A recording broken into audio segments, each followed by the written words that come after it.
This morning, possible progress in negotiations to stop the war in Ukraine. Ukrainian President Zelensky says Russia's latest demands are, quote, more realistic, but he did not elaborate and said patience is needed. Запланований мій виступ в Конгресі Сполучених Штатів Америки. Zelensky posting the update early Wednesday from Kyiv just hours after a U.S. official told ABC News Russian forces intend to hit the capital city with indiscriminate bombing, saying there are more worries about Zelensky's safety. Suspected Russian missiles hit 2 apartment buildings in Kyiv Tuesday. At least 2 people died in this building. We can see the extent of the damage. Yet another strike into the heart of Kyiv. It's not clear whether this was a missile or a rocket, but once again, residential areas, civilian infrastructure is being targeted.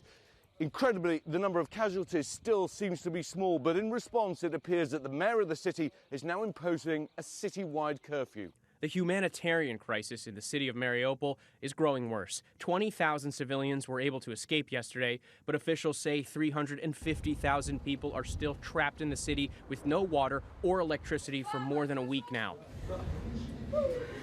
Russian troops also seizing a hospital where an official says troops are holding about 500 people hostage. But morale among Russian soldiers is described as very low. A source telling ABC News as many as 10,000 Russian troops may have been killed so far.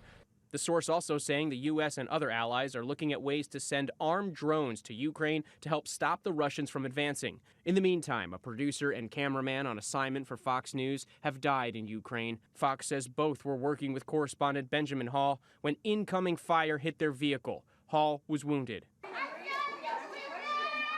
And in Moscow, the producer at Russian state TV who interrupted a live broadcast to protest the war has now been released and ordered to pay a fine. It's unclear if she'll face further charges.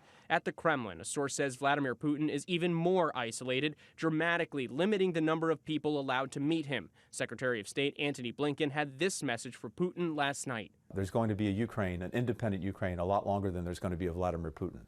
Despite President Zelensky's optimism about peace talks, the U.S. has said Russia is not negotiating in good faith.